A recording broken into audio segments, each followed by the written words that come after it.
There's only one Welshman I know who can handle a car like that. Well, it's not a patch on your sideways skills, that's for sure. Modest as always. So, what are we doing?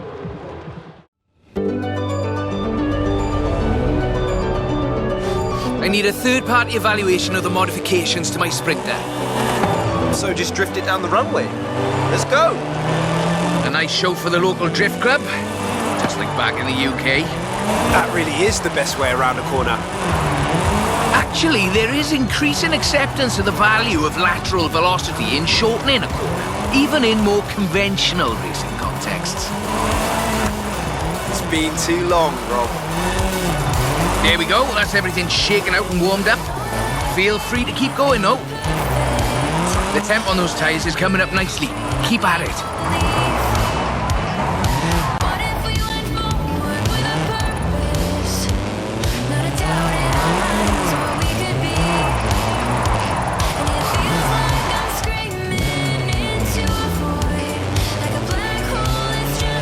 Head back to the top if you want another run.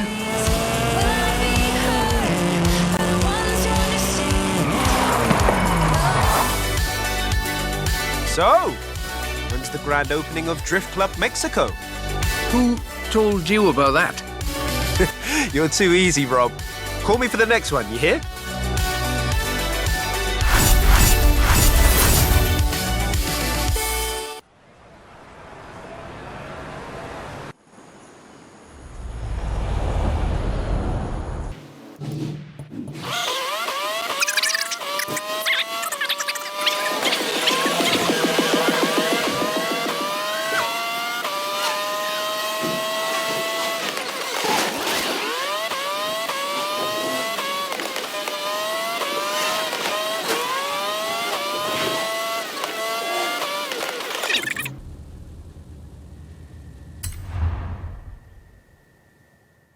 So, what have we got here?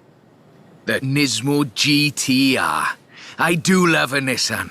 One of the best drift platforms in the world. In my opinion, of course.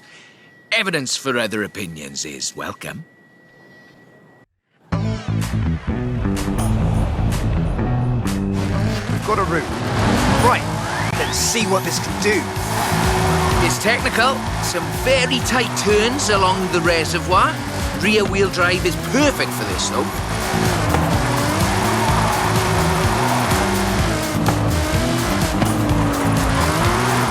Really tight set of corners coming.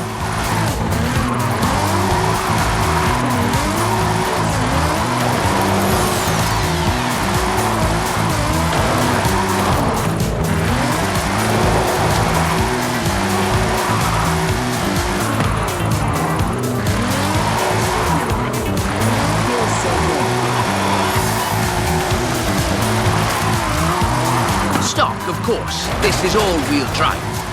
And pricey. Usually you see them on the pro drifting circuit. Luckily, we had one knocking around the festival, so I had a look at it. The GTR is famous as a modular platform, and that's not just because of the wheelbase and the organic grip. The VR38 DET engine is an exceptional starting point for a drift build.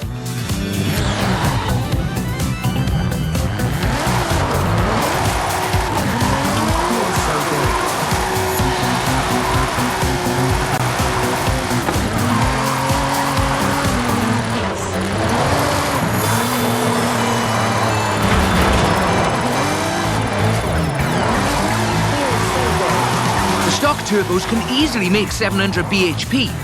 You need to build for that amount of power at both ends of the intake exhaust flow, of course. The final analysis, not a cheap drift platform, but definitely a good one.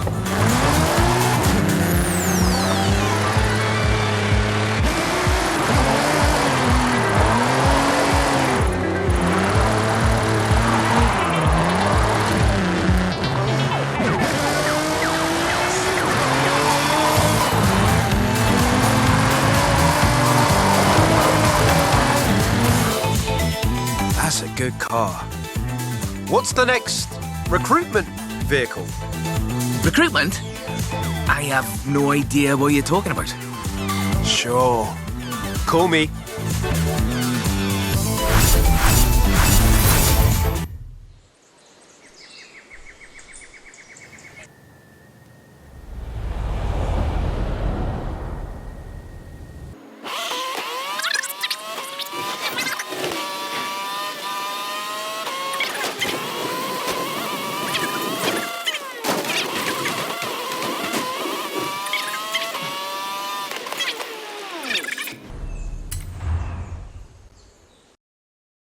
That's a 325. Very nice. Not stock though, right? Not at all. Get in. I'll tell you as we go.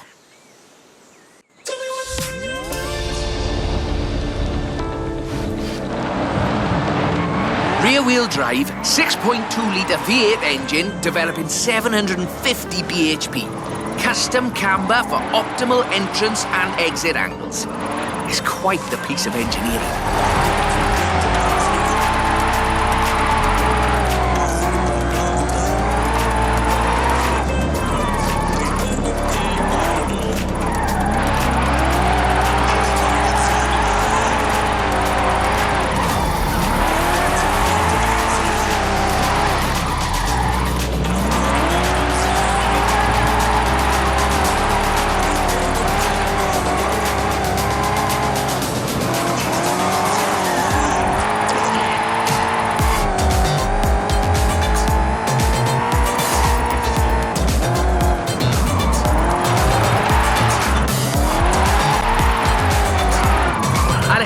Said this was her first drift car.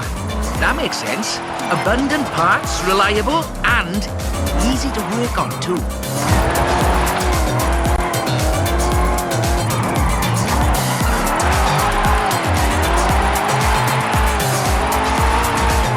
So, this is an interesting technical challenge.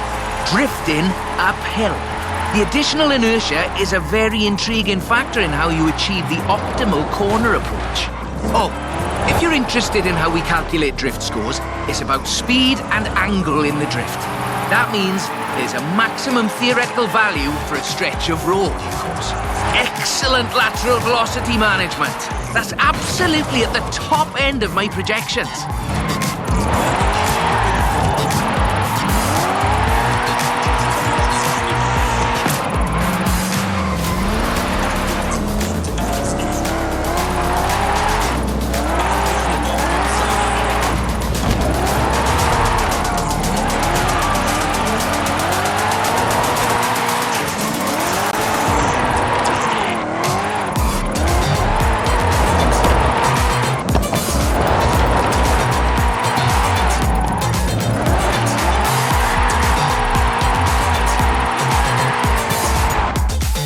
Before, we're running some informal leaderboards for all of these little drives, and I worked up a few of Haley's accolades. Have a look at them. There's a bit of a reward for doing them all. I'll take a look. Call me for the next one.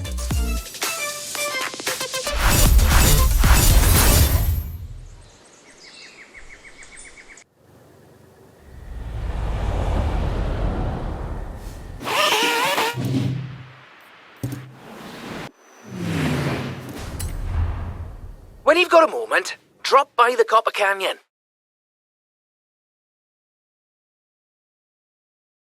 I thought we'd been focusing on the classics a little unfairly, so how about this?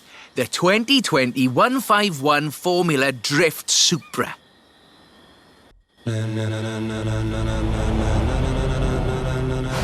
This is based on a 2020 Toyota GR Supra, modified by Papadakis Racing, with approximately 700 extra bhp.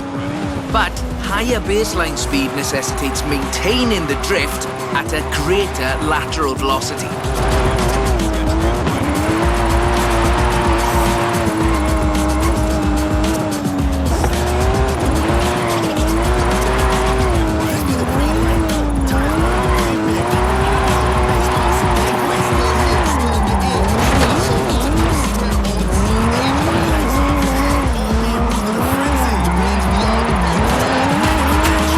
Here, I find, is how faster cars need to balance forward velocity against the optimal angle. You are managing it nicely.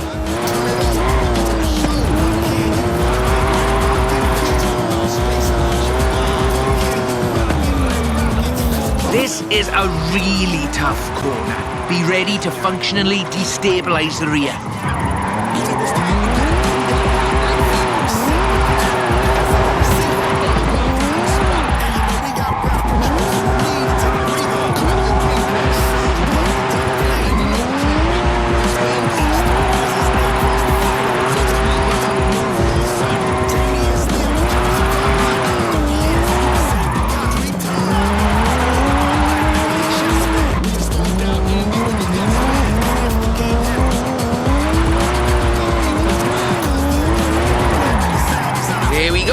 That's us into the upper projection range.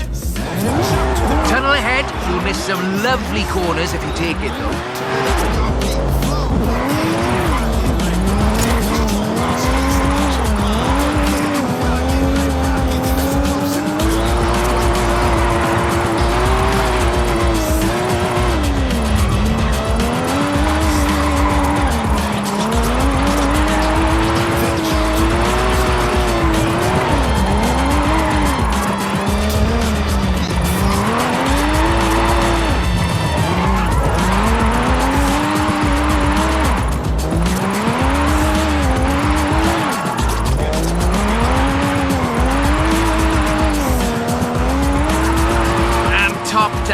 But keep going for the, For the leaderboards? Yes.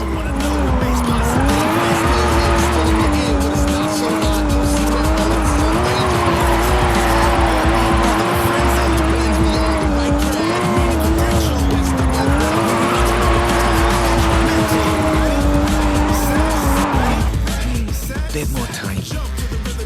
Tell me, do you like volcanoes?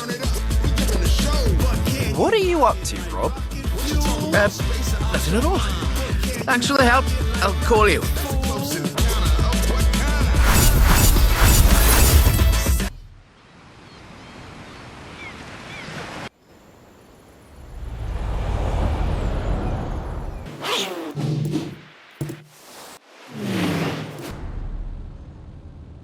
I've got a bit of a muscle car for you to look at. Drop by when you have a moment. A drift-rigged muscle car? I'm on my way. That's the Formula Drift Mustang. Very nice. It is.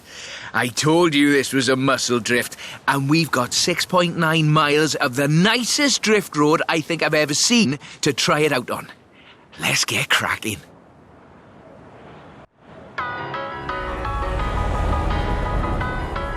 We're dealing with a supercharged 5-litre V8, giving you a good centre of rotation, very slightly biased front, 900 bhp to push out the back. It takes some, pardon my jocularity, lateral thinking to build a good drift car out of a muscle platform. But I think this is a very competent attempt.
Was basically 1.5 tons of 2015 Mustang GT.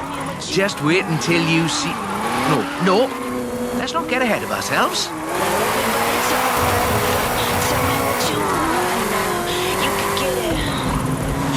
It's all downhill from here. I mean that in the topographical sense. Watch the corners though. Can't drift if we hit trees.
Right on the projection. I think we could do better though.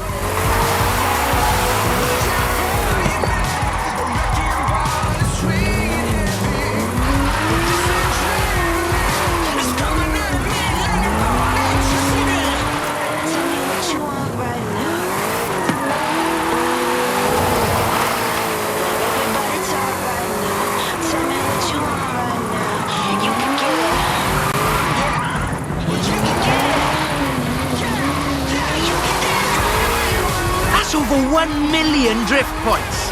That much tyre smoke must be visible from the city. I mean, if anyone was watching, which they're not.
Okay, time to come clean. What are you planning? Just a little something we've been working. Well, you can wait a bit longer. You're no good at keeping secrets, Rob. You know that.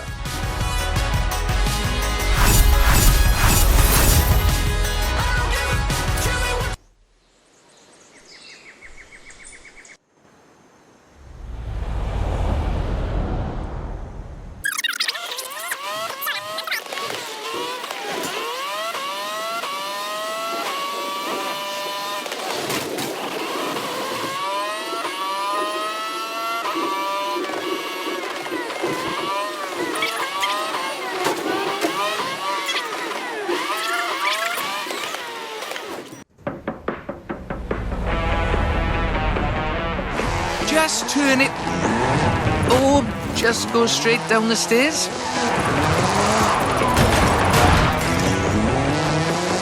This is Mr. Kenneth Block's Hoonigan Gymkhana 10 Ford Focus RSRX. 2-litre, turbocharged, front-mounted engine and all-wheel drive. There's only the one seat, so I will be the voice in your head. Guanajuato has something of a drift culture, you know. The tunnels, the narrow streets, the cathedral square. The roads are closed, right? Oh yes, our newest member Pablo organised it.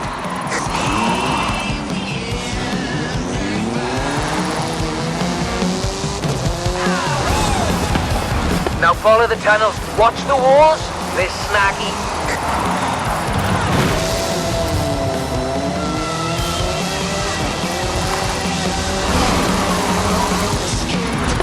Left hand fork.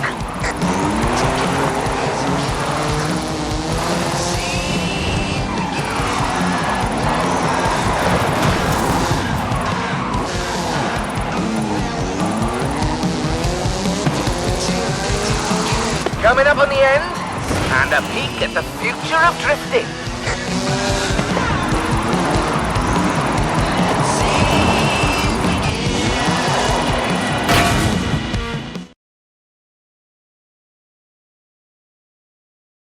I've got a bit of a confession. You see, we've got another car for you to have a look at. Is that what I think it is? The RTR Ford Mustang Mach-E 1400, the first fully electric drift and gymkhana platform. Should we take it out for a bit of a spin?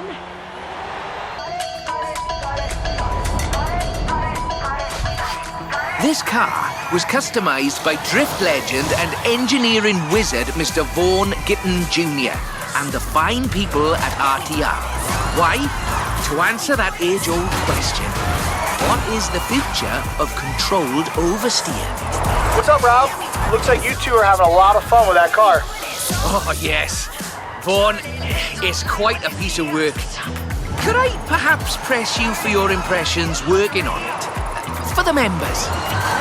Getting behind the wheel of the Ford Mustang Mach-E 1400 completely changed my perspective on what power and torque can be. Together, my team at RTR Vehicles and Ford Performance spent over 10,000 hours working collaboratively on this to bridge the gap between what people believe an electric car can do and what it can actually do. Turns out it is well beyond my wildest expectations. The Mustang Mach-E 1400 uses 7 motors, 3 on the front differential and 4 on the rear, giving us 1,400 horsepower so we can do anything from drifting to high-speed track racing. Every piece of aero and every duct you see is functional for aerodynamics and cooling.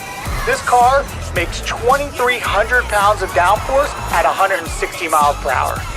Ford has made it clear that they are bringing fun and function to the battery electric vehicle space, and this is just the start. I've watched even the most seasoned vets turn into giggly little kids behind the wheel and in the passenger seat of this wild machine.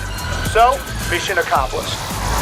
We're almost at the end, but as you've noticed, we've been running in all-wheel drive mode with all 7. That was all-wheel drive. The motor layout allows you to change drivetrain essentially at the push of a button.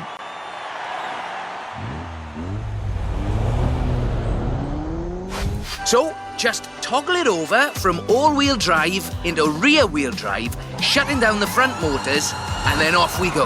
The fastest drivetrain swap you will ever do.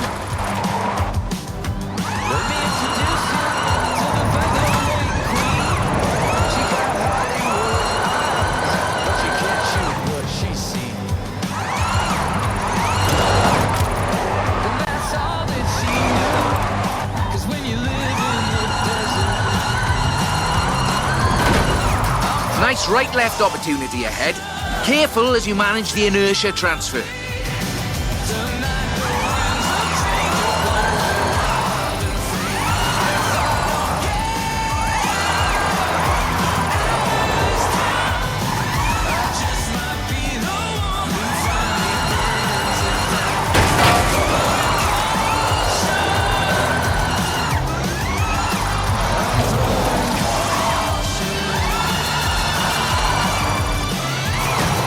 Hard left, then right, then sideways into the tunnel.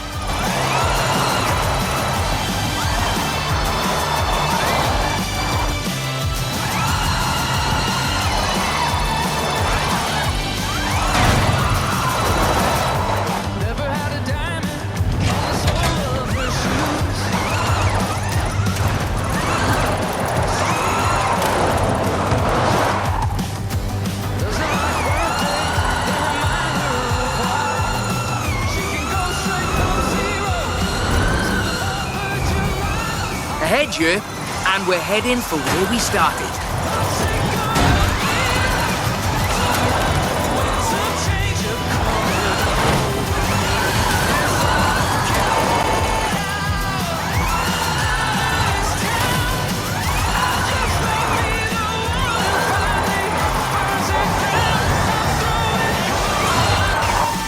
On behalf of Drift Club Mexico, as well as RTR and Ford Performance, let me thank you for this show of the noble art of intentional oversteer.